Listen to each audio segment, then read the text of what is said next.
Olá, bom dia.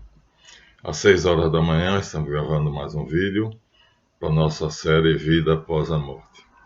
Esse será um pouquinho técnico e talvez aborreça vocês, mas vamos dar aqui as bases de onde Allan Kardec tirou a sua nova doutrina. Então, os kardecistas acreditam piamente que Kardec tirou a sua doutrina da reencarnação recentemente, por volta de 1760 a 1800, através da consulta aos espíritos, através de médiuns psicografados. Mentira! Vamos mostrar como ele pesquisou muito além. O livro que eu vou mostrar para vocês é esse. Quem quiser pode comprar. Mircea Eliade, o fundador das mitologias comparadas e religiões comparadas, no volume História das Crenças e das Ideias Religiosas. Então, é aqui que Kardec estudou e depois tirou uma novidade que os tolos seguem como se fosse de fato aquilo que ele escreve. Uma grande mentira que ele, como pesquisador, também fez a sua pesquisa através de uma enorme mentira. Vamos lá, então, primeiro agradecer aos nossos visualizadores, mas sem antes dizer que há um visualizador que, num dos vídeos de Kardec, indignado, ele diz o seguinte, vou ler o texto. Quando o Senhor chegar lá, verá. Ora, meu amigo, não vou dar o teu nome, tá? Quando o Senhor chegar lá, verá. Eu sou médium projetor há anos e domino completamente a técnica, né? E mostrei isso no vídeo anterior, onde eu fui ao encontro de uma mãe no astral. Por quê? Porque o meu mestre, que é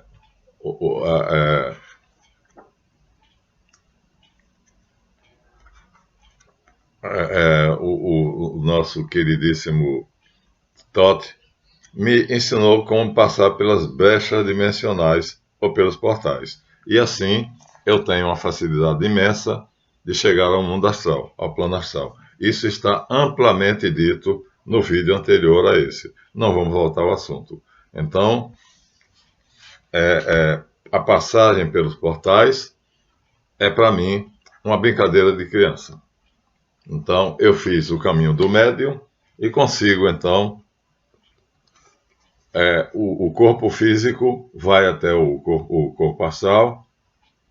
Aliás, o corpo etérico é o corpo astral. Agora já vou falar do corpo astral. Agora falar de todos os corpos. Então, é uma idiotice uma pessoa dizer, parece que ele não viu ainda meu vídeo recente, que eu, quando chegar lá, ele supõe no etérico, porque Kardec só considera dois níveis, o etérico e o físico. Acontece que o tempo e o espaço não existem. E nós podemos escapar das nossas condições de tempo e espaço, e eu sei fazer isso do mesmo jeito que você bebe um copo de água. Então, meu amigo, ou é idiotice sua, ou você ainda não viu o vídeo que eu postei ontem, o fato é que a reencarnação não é uma lei universal. E vou provar isso aqui nesse vídeo. Então, peço a você que reveja seus conceitos e perceba que eu tenho a facilidade total de penetrar no túnel que leva para os planos superiores. Agora vou falar de todos, não somente do etérico. Kardec só ficou no físico e no etérico. Vou falar de todos, porque eu sei passar pelos portais. Tenho isso com uma facilidade enorme. Bom, vamos então ao nosso vídeo de hoje. Deixemos a idiotice dos kardecistas fanáticos de lado e vamos então ao que é de domínio público. Aqui nós temos um livro. Leadbeater foi, junto com Madame Helena Petrovna Blavatsky, quem fez a Sociedade Teosófica. E aqui, o Homem Visível e Invisível, ele dá 2 quadros notáveis. Primeiro, ele dá os mundos, os planos. Olha, plano físico, aqui, físico, plano astral, plano mental, plano búdico, nirvânico, paranirvânico e mahaparanirvânico. Então, Kardec fica restrito ao físico e ao astral, sendo que ele divide o físico em etérico e denso. Então, aqui no plano físico é que ele coloca o denso material e o etérico. Mas, no final das contas, isto aqui não sou eu. Está aqui quem dá é a Sociedade Teosófica e é uma matéria extremamente conhecida. E, mais belo do que isso aqui, é a visão final. Ele mostra que, se nós víssemos todos os planos, que são 12, teríamos esta visão aqui. Eu, levando em conta agora, dando uma saída para Cabala, estamos aqui em Malkuth, e eu já cheguei aqui em Kokimá. Ou seja, eu fui de Malkuth para Yesod, de Yesod para Rod, de Rod para Netzah, de Netzah para Tiferet, Tiferet para Geburah, Geburah para Chesed, essa Sefira proibida, Daat, depois Binah, e finalmente cheguei à tão esperada Sefira Kokimá. Estou nela. Já domino completamente, praticamente toda a árvore. Daqui eu já vejo Javé, que aqui está em branco. Então, quer seja pelo sistema dos judeus, que é a árvore da vida, quer seja pelo sistema dos teósofos, quer seja pelo sistema dos hinduístas de modo geral, eu estou em domínio, né, e posso viajar para todos os planos. A minha consciência se desloca com toda facilidade. Então eu tenho condições, viu, meu amigo? Não é quando eu chegar lá. Tá? Eu vou e venho à vontade, como eu disse. Então, foi no último vídeo eu disse, encontrei uma senhora que era mãe, e ela me disse, vou te mostrar a nossa cidade.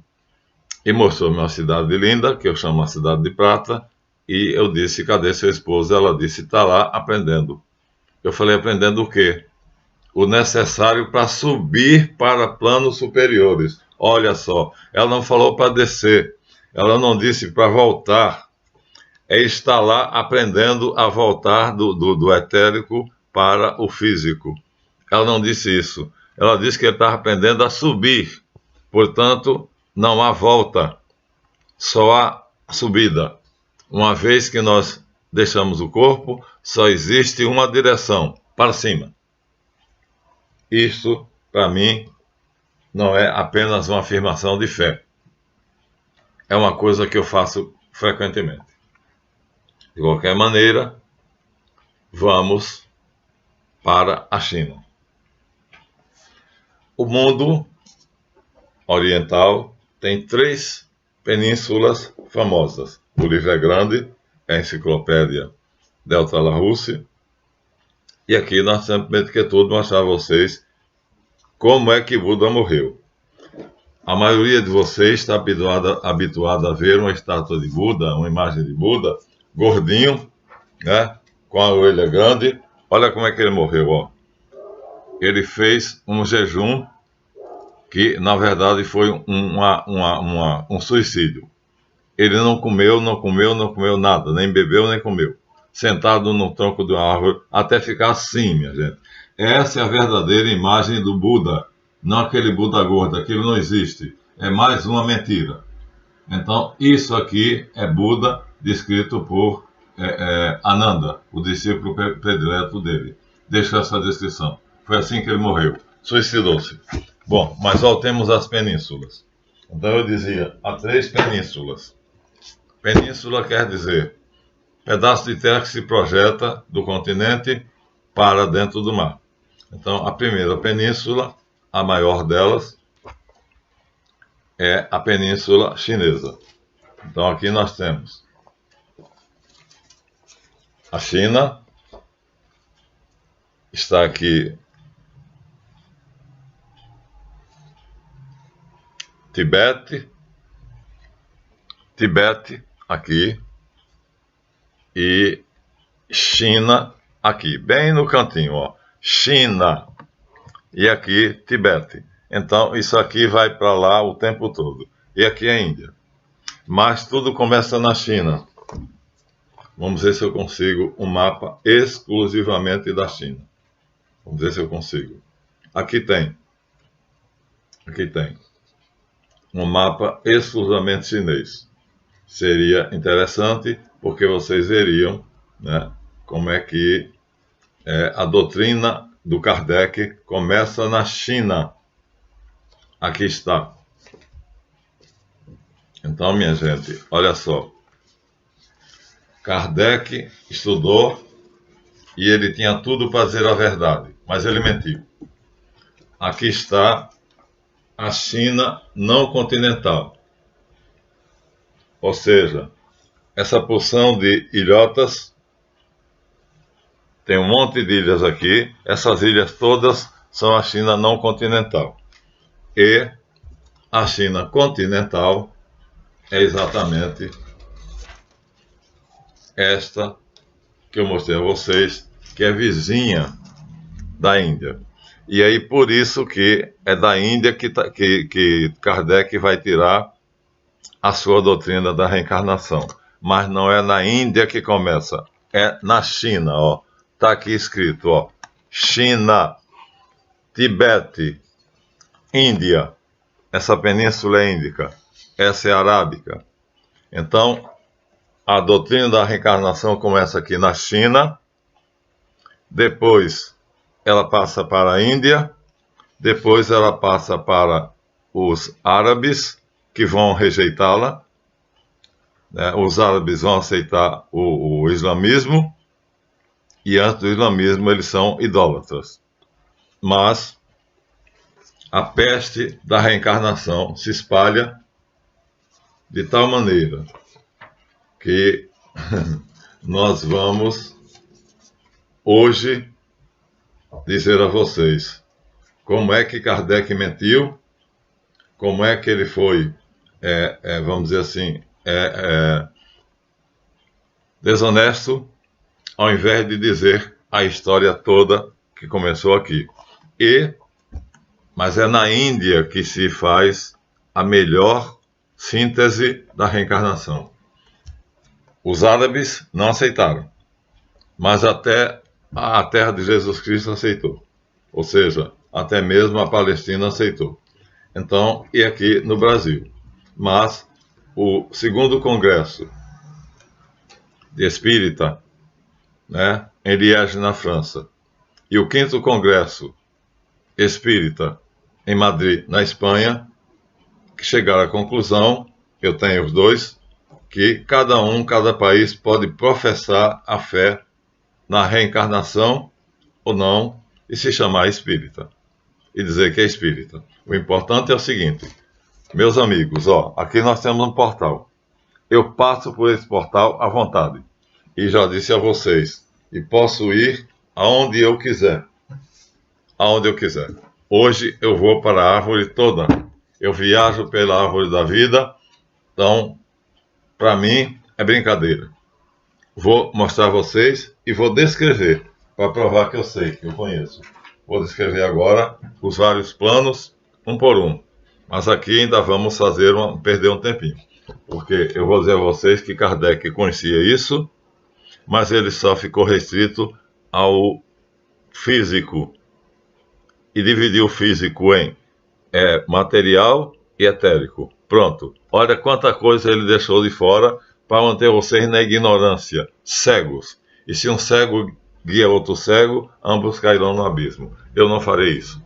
não é da minha natureza. Vamos começar então. O que é que acontece? A China tem dois grandes filósofos, que são simultaneamente místicos. Um se chama Confúcio, o nome original é Kung Fu Tse, Kung Fu, e Lao Tse, todos terminam com Tse. Kung Fu Tse, nós traduzimos por Confúcio, e Lao Tse. São dois geniais pensadores que eram, vamos dizer assim, preocupados com a população, com a sociedade e com a relação entre governante e governados. E eles propuseram o seguinte: doutrinas que se complementaram. Confúcio dizia: para o governante e a sociedade serem felizes, devemos fundar uma religião baseada no culto aos antepassados. Com isso, como os pais dos reis morrem, todo mundo morre, e como os pais dos pobres morrem, todo mundo morre. Se nós estabelecermos o culto aos antepassados, então o nosso templo será a habitação tanto dos ricos quanto dos pobres, tanto dos reis quanto dos mendigos. E assim estará feita, olha que ideia notável. Esse homem é fora do comum. Aliás, vou aproveitar uma frase dele para dizer o meu amigo lá de cima, tá? Uma das mais belas frases de Confúcio é a seguinte: não há nenhum sábio que seja suficientemente sábio para não aprender algo de um tolo, viu? Então, agora eu quero saber o que é que eu posso aprender de você. Essa frase é de Confúcio, né? Ninguém é suficientemente sábio que não possa aprender algo de um tolo, viu, seu tolo? Então, vamos voltar. Confúcio, Kung Fu Tse e Lao Tse fundaram duas correntes. E essas duas correntes tomaram conta da China toda. Confúcio era o culto aos antepassados. Isso uniria as classes dominantes com as classes dominadas, porque o templo, criado segundo a inspiração da doutrina dele, abrigaria as almas, os espíritos dos reis mortos e dos pobres mortos. Então, ali, se os soberanos quisessem prestar culto aos seus antepassados, teriam que ir para aquele templo. E se um pobre, né, um felá, quisesse também prestar culto ao seu antepassado, iria para ali. Então haveria uma união perfeita na sociedade. Esse homem foi genial. Lao Tse, por outro lado, cria outra doutrina. Para ele, a doutrina dele se chama taoísmo. E é muito mais mística, muito mais profunda e muito mais elitista. Ele diz que não há certeza na inteligência humana. A inteligência humana é incapaz de discernir o bem do mal, o claro do escuro. É aquela pata de boi, é aquele círculo dividido ao meio como se fosse uma pata de boi. Então, mas isso não contradiz a teoria do culto aos antepassados de Confúcio. Então, o que é que os imperadores fizeram? Estabeleceram que essas duas doutrinas se fundiriam. Aceitaríamos, portanto, que a inteligência humana não é capaz de compreender Deus, não é capaz de compreender o todo. Isso é verdade absoluta. Ninguém é capaz de compreender Deus. Isso se adapta ao confucionismo, que seria uma doutrina social justa, que estabeleceria uma ligação entre ricos e pobres.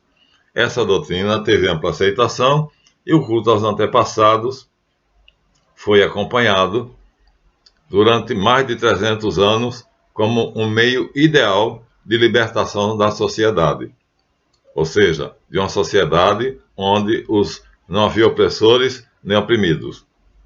Isso se dá no século II a.C., cerca do ano 220. Aqui está no livro de M.C. Eliade, na página 30 a 34. Vamos lá?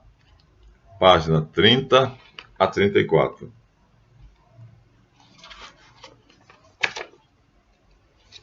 Começa aqui, portanto, página 30.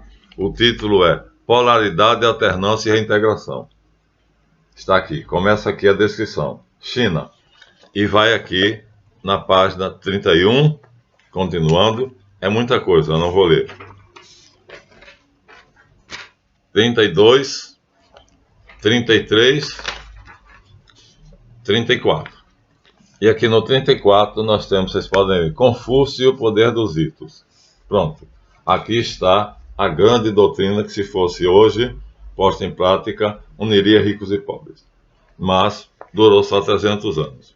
Então, Lao Tse, eu disse, né? Então, no ano 226 a 220, né, sobre a dinastia Han, durante 250 anos, mesmo depois da sua morte, Confúcio consegue fazer com que os administradores do império, os mestres, os sábios e os ricos sejam, vamos dizer assim, estejam perto dos pobres. E não há grandes diferenças de status. Mas Confúcio não se considera um líder religioso. Ele considera-se um administrador. Então, mais direto ou indiretamente, a doutrina de Confúcio vai se unir ao Tao. Tao. T-A-O. E o Tao é de Lao Tse. Aqui nós temos Lao Tse e o Taoísmo. Então, as duas doutrinas vão se unir. Uma diz que Deus é incognoscível e outra diz que a única maneira de honrar a Deus é honrando os nossos antepassados. Pronto, uniram-se as duas. Quando? No ano 220 a.C. Então, Confúcio venerava os civilizadores, como, por exemplo, os reis da dinastia Chu, mas valorizava também os pobres. E assim, o comportamento público, depois de Confúcio, inaugura um novo caminho, mostrando a necessidade e a possibilidade de recuperar a dimensão religiosa do trabalho e a integração social. Foi um homem fantástico. Lao Tse não era tão prático e vai à questão de Deus, mas as duas doutrinas se unem. Vamos dar um pulo. Ainda estamos no Tao. Após um longo período de mais de 300 anos, no qual se dá a notável influência de Buda, Buda aparece nesse meio, ou Siddhartha Gautama, o taoísmo vence o confucionismo. Ou seja, Buda era um sacerdote brahmane, e os brahmanes achavam que o confucionismo era ruim para eles. Por quê? Porque igualava, era um tipo de socialismo, igualava as classes. Os ricos não tinham privilégios em relação aos pobres. Então, Buda se revolta contra isso. Ele era um brahmane, mas ele se revolta. O nome dele é Siddhartha Gautama. E aí, mas ele faz uma revolução, adaptando o confucionismo e o taoísmo para o que ele chamará yoga, dizendo que recebeu isso de Krishna. Logo, porém, o povo desejará retornar ao sistema anterior, a fusão do confucionismo com o Tao, com o nome de Tao Te Ching. Escreve Tao Te Ching. E aí, Buda não cede e continua. Ou seja, ao conformar-se com o modelo do Tao, o iniciado reanima e fortalece suas virtudes. Conhece a masculinidade e a feminilidade. Sob certo aspecto, o taoísta esforça-se por alcançar a modalidade do androginato, isso é, Tantra Yoga, e o ideal de perfeição humana. Compreende-se melhor agora o desejo do taoísta de reintegrar-se à situação primordial, aquela que existia no começo. É aí que Kardec vai explorar. O começo, o recomeço, sempre o recomeço. Morre, volta e recomeça. Morre, volta e recomeça. Ou seja, ele pega uma afirmação do taoísmo que não tem nada a ver, ele deturpa de propósito. A afirmação diz: sob certo prisma, o taoísmo esforça-se por alcançar a modalidade do androginato, o ideal de perfeição humana. Ou seja, o homem desenvolve a razão, desenvolve a emoção. Isso se chama Tantra Yoga. Sou mestre de Tantra. E aí, a integração dos dois sexos não é você se tornar homossexual, mas você desenvolver a razão, que é tipicamente masculina, e desenvolver a emoção, que é tipicamente feminina. Então, voltamos ao taoísmo. Ou seja, por volta do ano do século II ainda, né, Lao Tse consegue vencer Confúcio. Os taoístas conhecem várias técnicas capazes de prolongar a saúde, quase chegando à imortalidade física. Está aqui, ó. Vou mostrar de novo o livro, a capa. História das Crenças Religiosas, Miseriade. Então, os taoístas, com seu modo de viver, que é baseado na calma, na tranquilidade, como os habitantes rurais, então eles vivem longamente, com aquelas barbichinhas fininhas que vão até ao umbigo. E aí, a busca que parece que Lao Tse queria chegar à imortalidade, não se consegue. Porém, não havendo a imortalidade física, existe no Tao Te Ching uma noção de Deus como sendo transcendente. O que significa isso? Saímos do imanente, saímos da matéria, saímos do materialismo. Então, o grande mérito de Lao Tse é fazer com que o homem deixe de ser materialista e passe a ser espiritualista. Isso prevalece. Na doutrina de Confúcio, não, porque ele quer equalizar a sociedade. E aí ele tem que ser materialista, porque a sociedade é feita de homens de corpo. Corpo, alma e pescoço. Aí, mas quem termina vencendo é o taoísmo. Aí entra Buda. E com Buda, o problema adquire uma outra vertente. Ou seja, o taoísmo tinha um momento de êxtase. Ou seja, você se focava no seu íntimo, buscando Deus, e perdia a consciência. Krishna, segundo Buda, ensina a ele. Krishna quer dizer o azul, viu? Pois que as academias de yoga são azuis. Ensina a ele as práticas xamânicas. Ele aqui chama de xamânica, página 43. E durante o transe, ou seja, tanto o Tao Te Ching quanto o yoga vão levar o seu praticante até um tipo de êxtase, ou seja, a incorporação, ou a um tipo de, vamos dizer assim, de alheamento ao mundo. Mas esse alheamento ao mundo vai levar o homem ou para aquela imagem desgraçada de Buda, que eu mostrei para vocês. Podem tirar da cabecinha aquele Buda gordo, aquilo não existe, aquilo é uma farsa, e podem acreditar que o verdadeiro estado final de Buda foi esse aqui. Suicidou-se de fome e sede. Tá? Então, Buda acha que ele leva as últimas consequências, que o materialismo não leva a nada. Por quê? Porque tudo morre, tudo fenece, tudo desaparece. Ele é radical, mas é um direito dele.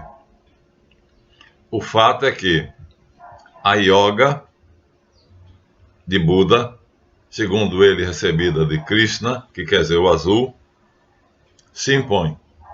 Mas o povo decide retornar ao sistema anterior, o Tao Te Ching.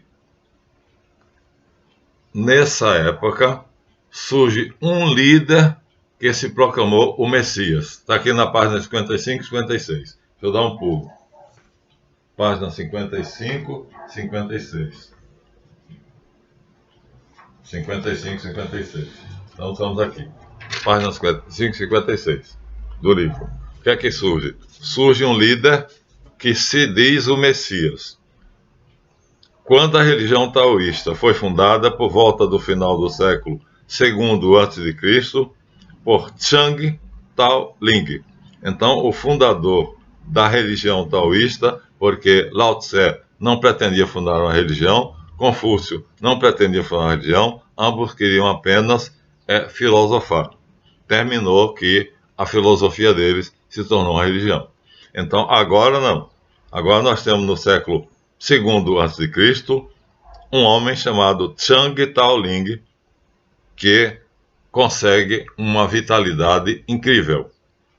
E ele se proclama o Messias, e Chang, dizem os adeptos dele, de que ele conseguiu conquistar a mentalidade de todos os religiosos da China, instaurando na província de Sichuan uma teocracia. Ou seja, ele era o líder, um outro Moisés.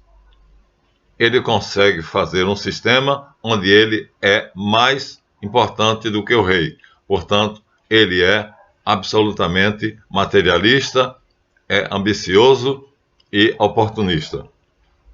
Está na página 55 do livro. Então, instaurou na província de Sichuan uma teocracia na qual convergiam poder temporal e espiritual. Ou seja, aí ele dominava tanto a sociedade, o mundo material, quanto a religião, o espírito. Ele estava no auge, só que havia o rei. O sucesso da seita se deve muito ao talento do seu curandeiro-chefe, ele era um xamã. Mas ele prometeu que faria com que os descendentes da dinastia Han não tem a longevidade dele. E aí, por não ter, terminam no século I, suportam 100 anos, ele funda no ano 200 a sua teocracia com Moisés, mas a dinastia Han só suporta 100 anos. Depois de perceber que ela não vive tanto quanto ele, o que é que ela faz? Ele foi executado, mas seu messianismo continuou a influenciar os fiéis, de modo que no ano 184 a.C., o novo líder da seita, Shang Xuan, olha, o nome dele é outro, aqui já é o sucessor dele, proclamou uma renovação e anunciou que os seus adeptos usassem um turbante amarelo. Finalmente, a revolta desencadeada pelo fundador, Chang Tao-ling, sucedido por Shang Xuan, todos dois são Shang, não, Chang e Shang, quis tomar o lugar do imperador. E o que é que o imperador fez? Pegou todos os turbantes amarelos e desencadeou uma onda de assassinatos de tal maneira que a revolta dos turbantes amarelos, chefiados agora por Shang Xuan, sucessor de Chang, foi sufocada pelas tropas imperiais. O último líder dos turbantes amarelos foi executado, como seu chefe, Chang, foi executado pelos imperadores, e os seus sucessores foram executados na Idade Média já, em 1112. Está aqui na página 56. Ou seja, a reencarnação, assim, tinha seu fim. Os turbantes amarelos eram reencarnacionistas. E a reencarnação para eles era conveniente, porque eles ficavam no papel de líderes espirituais e materiais. Eles eram ambiciosos. Então, já estamos agora na Idade Média. No ano 1112, então, através de uma carnificina, a dinastia Han vendo que não tem a longevidade que o seu Messias, o Chan, não é o movimento do Chan aqui não, viu gente? Dizia que daria a eles, mandou matar todos os adeptos da Revolução Reencarnacionista. E ela acabou em definitivo. Assim foram tratados na época os revolucionários que prometiam vida eterna para a dinastia Han. Mas, nesta época, a China já havia se conectado com o resto do mundo, principalmente com o Egito e sua vizinha, a Índia. Foi o mapa que eu mostrei e vou mostrar novamente. A essa época, quando a encarnação tinha sido extirpada da China, a China era vizinha da Índia. Ó, China está aqui, China, Tibete, Índia. Os árabes não entraram na dança. Então, os reencarnacionistas saíram da China e vão para a Índia. Fogem para a Índia, para não morrerem, para não serem assassinados pelo imperador. Vamos parar aqui, porque agora é aqui que vai acontecer. É aqui que vai acontecer. É na Península Índica que vai acontecer. A China some do mapa. Continua lá com as suas, o taoísmo, o budismo e a yoga. E a Índia é que vai continuar com a reencarnação. A pátria da reencarnação é a China. Mas quem vai torná-la universal é a Índia. Está aqui. E é da Índia que Kardec vai tirar. Mas ele estudou tudo isso que eu estou mostrando a vocês. E só não aceitou porque ele foi safado. Ele foi mentiroso. E nós vamos parar aqui e vamos continuar no próximo. Então, Kardec sabia da verdade. Isso aqui é a enciclopédia Delta Larousse, francês. Ele sabia a verdade, mas ele fingiu que estava fazendo uma coisa nova. Ele usou esse livro, os Upanishads. Esse livro aqui é o resultado feito na Índia, que tenta conciliar as correntes da China. 5 correntes diferentes. Vamos ler no próximo vídeo. Então, veja só. Os livros sagrados da Índia e da China eram os Vedas. Aqui está os Vedas, uma cópia, xerox dos Vedas.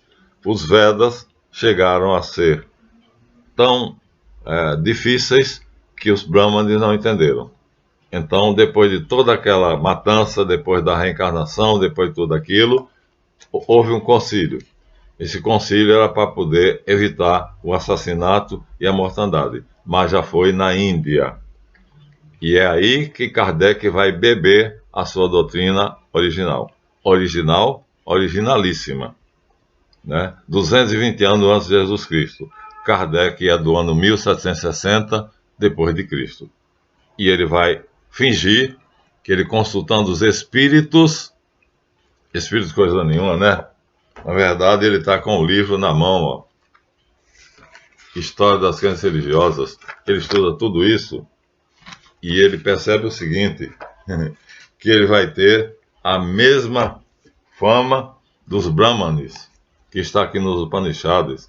Os Upanishads são hindus e, por não compreenderem mais os Vedas, os hindus fazem um concílio e terminam dando 5 liberdades religiosas.